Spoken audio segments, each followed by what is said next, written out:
Today we are looking at a very interesting topic. According to one of the very popular football stars, one of the best midfield players in the history of football, I'm talking about a very uncelebrated player, Mesut Ozil, who plays for the German national team. He made this quote: "When they win, I am a German, but when we lose." This is exactly the quote that I'm using to start today's video, because today we are treating a very unconventional topic. But I remember very clearly that about 2 years ago, I discussed exactly this type of topic. I came on air the same way I am coming on air now to discuss the insults that were hurled at one of our brothers, Alex Iwobi. Alex Iwobi represented the Super Eagles in the last Nations Cup.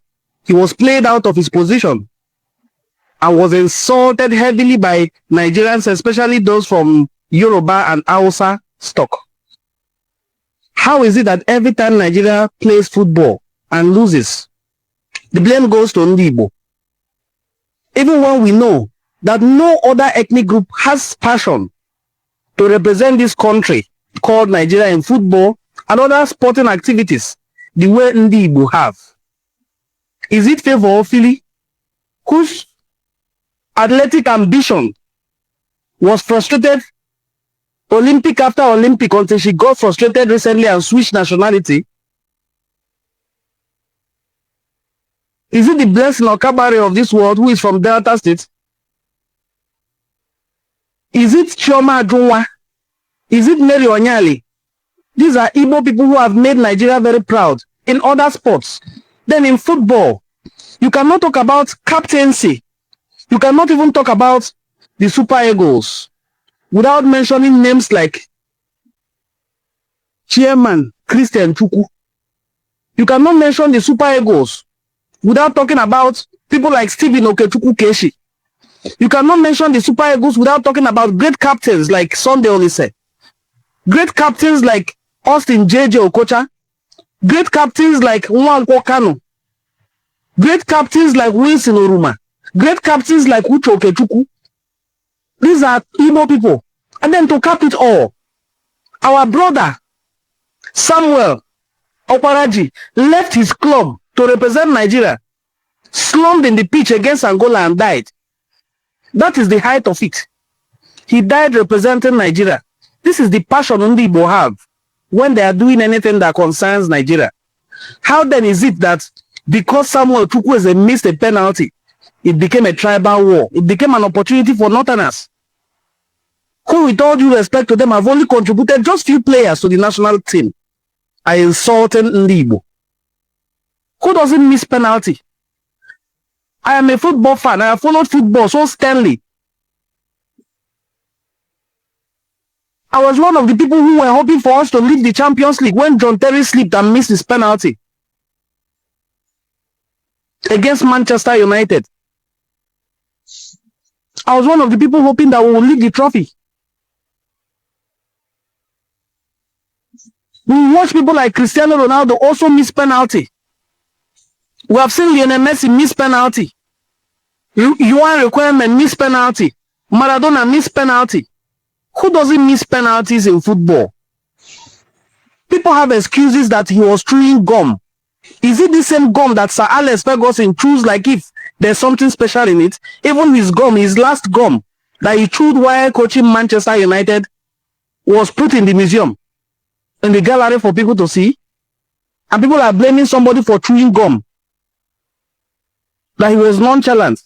Let's assume he took that penalty and the goalkeeper went the other way. If Bono had gone the other way and that ball went in, the same people will come out to say he played it very confidently.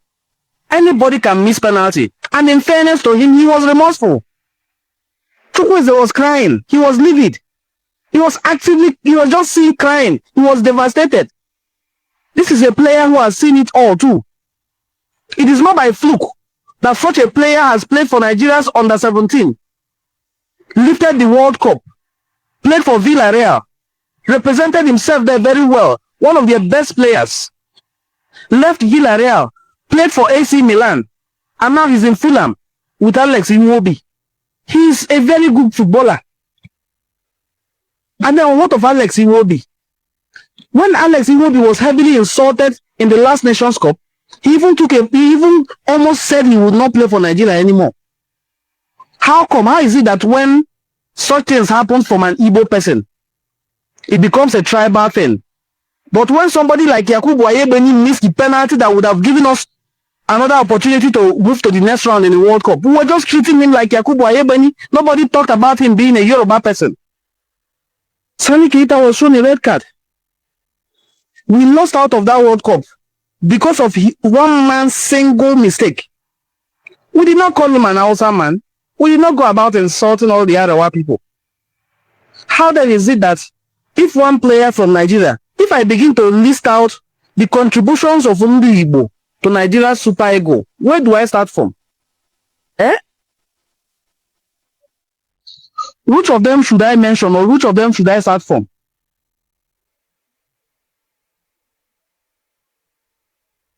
Which of them should I start from? Is it Christian Chukwu, who after playing and representing Nigeria very well, he still went on to become a coach, one of the most celebrated coaches in Nigeria football? Or is it the one I mentioned of Samuel Okwaraji, who died while playing for Nigeria? Is it Austin Azoka, JJ Okocha? Is it Kanu Nwankwo, who gave us the Olympics? Why is it that it is so easy, very convenient, for people to just come out every time and insult Ndi Igbo? Why is it so convenient? The current captain of the Super Eagles is Wilfred Ndidi, another Igbo man. No wonder they even say, these people that insult us will say it is a Biafra team. But we have had captains like Musa. I will never one day said it's an Arewa team. How is this country so fragmented that people can put on camera and insult an entire ethnic group without any consequences, especially on social media? How is it so? We know we are divided, but how is it so convenient for people to come out on national TV, some on social media, and insult a country, and there's no consequences for it? We know how much Ndi Igbo have sacrificed for Nigeria, especially the Super Eagles. So, because when we talk about Super Eagles, it will just look like it is the whole of Nigeria always. We know how much Ndi Igbo have sacrificed. Stephen Keshi has qualified us for World Cup. Samuel Okwaraji died. He has not gotten any national honor for it while playing for Nigeria, abandoning his club. Such passion. Stephen Keshi was playing for Anderlecht in Belgium when he returned to Nigeria to captain us, to win our... In 2004, JJ Okocha led us to the Nations Cup as well. Sondolise has also led us. John Mikel Obi has led us. These are Ndi Igbo. And how is it that eventually one Igbo player misses a penalty and he becomes Ndi Igbo? They are costs. Ndi Igbo. If you remove Ndi Igbo from these people called Nigeria, how well do you think the name Nigeria will be heard? How well? If these Ndi Igbo are also a problem to Nigeria, why not let them go? So that you can go and live your life and allow them be. We know how much Ndi Igbo contribute, how much sacrifice they make. Is it in football, governance, any sector at all you want to think of? We know the contributions of Ndi Igbo. Ndi Igbo have paid with their blood for Nigeria to even remain a country, much less going for an international football competition. Anything you see an Igbo man involve himself or herself in, they do so with all their heart. If they don't want to be involved, they will stay away. Remove Nigeria from the picture for a little while. Do you know how many Igbo players are playing for countries all over the world? Do you know how many? And they are being appreciated and valued all over the world. whether it's in football, in athletics, in other competitions. Do you know how many Igbo people?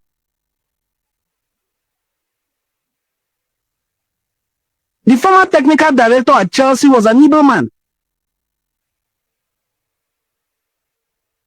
There are so many ways Igbo have helped Nigeria. Football ranks among them, among the highest. Because in 1993, Winston Oruma captained Nigeria's team to win the Under-17 World Cup. 93. Atlanta 96, Ken Nwankwo carried them to go and win the Olympics. These are Igbo people.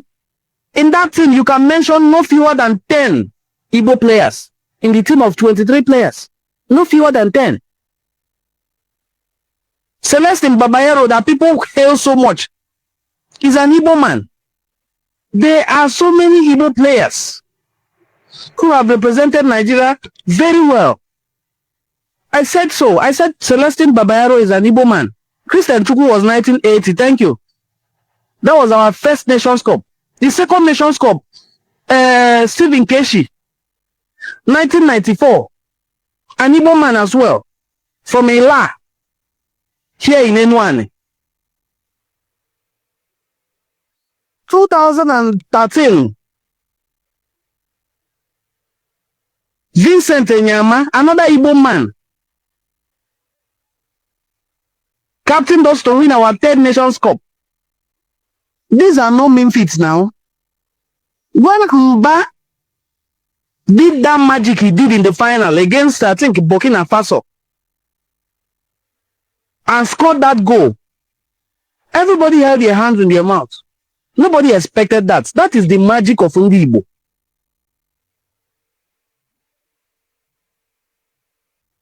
When an Igbo person brings out his mind, only Igbo be meife, he does it to the letter.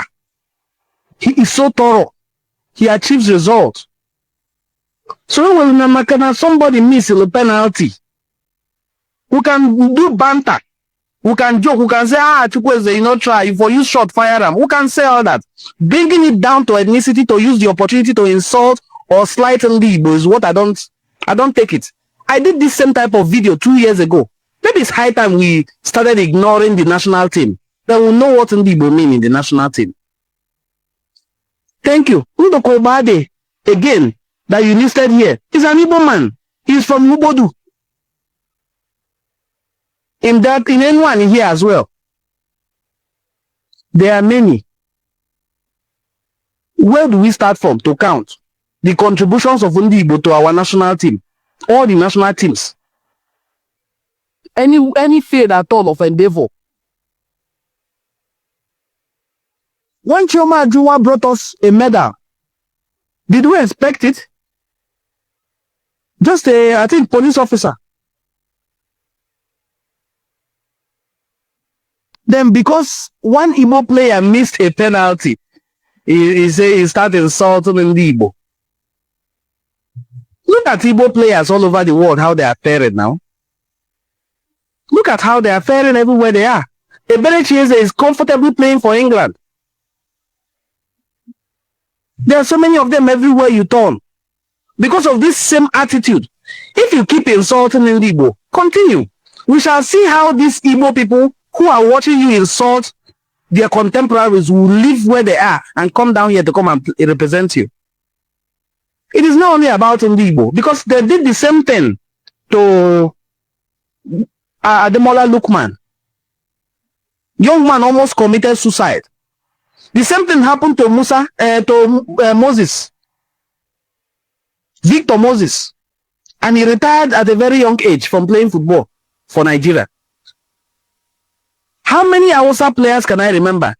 Apart from Tijani Babangida and Garba Lawa and maybe Joseph Dosu, how many players again can I remember from Arewa that represented Nigeria? Maybe in the modern time, those Sani Keita and the rest that brought us red card.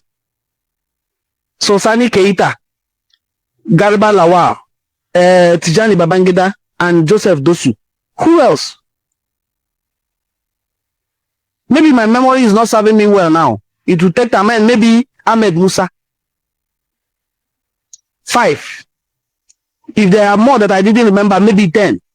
But in every generation, you will find Ndi Igbo trying to die for Nigeria. In spite of all the discrimination, in spite of all the marginalization, in spite of all the hatred, anything that happens in Nigeria, they blame it on Ndi Igbo. There is insecurity in Nigeria, Ndi Igbo. US government is helping Nigeria to tackle insecurity. Igbos reported them. Fuel prices is going up. Igbo marketers are the ones causing it. There's food shortage. It is Igbos that are holding the food. They don't want to sell it. They want to sell it when the price comes up. What is it against Ndi Igbo? What is this hatred against Ndi Igbo? And you still do not want to let this Ndi Igbo go. You constituted your national team based on merit.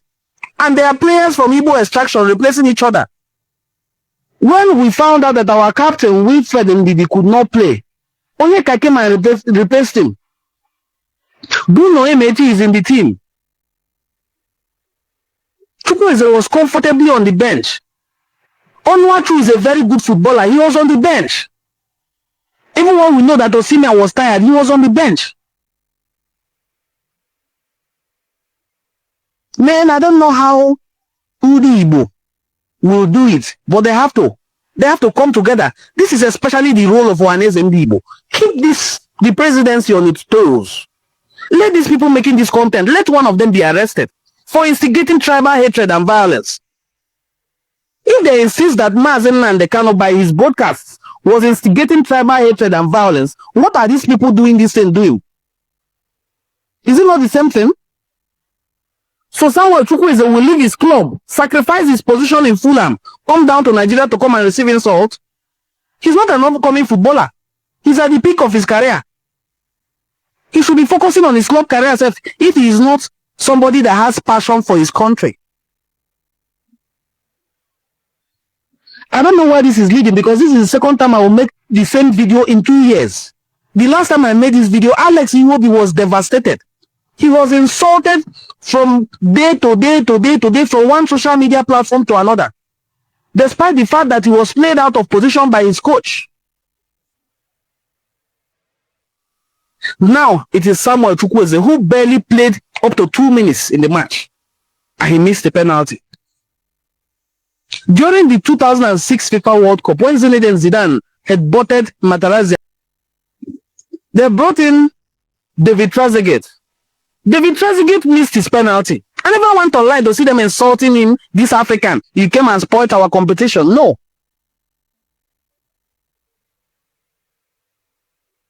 All this madness can stop if the presidency is serious about national unity. But guess what? They are not. In fact, some quarters believe that it is the presidency of Nigeria that instigates this tribal and ethnic bigotry in order to divide us, so that when we are divided, they can rule. How do they do this? The Igbo man will no longer want to set his eyes on the Yoruba man. Yoruba man will not want to set his eyes on the Igbo man. Hausa will not want to use his eyes to see Igbo. Igbo will not want to use his eyes to see Hausa. Therefore, all man to your tribe. Then the tribe that is leading will now do their best to subdue the rest. But if we can collectively come together to say no to this madness, there's no generation of super egos that did not have adequate representation of Ndi Igbo giving their best to the team. No generation. When Savannah Bank was closed, JJ Okocha was crying that his money is gone. That his money was in Savannah Bank. But they didn't care. As long as Jim Wobodo and JJ Okocha are destroyed, nobody cared. He still continued his passion for Nigeria. He didn't stop.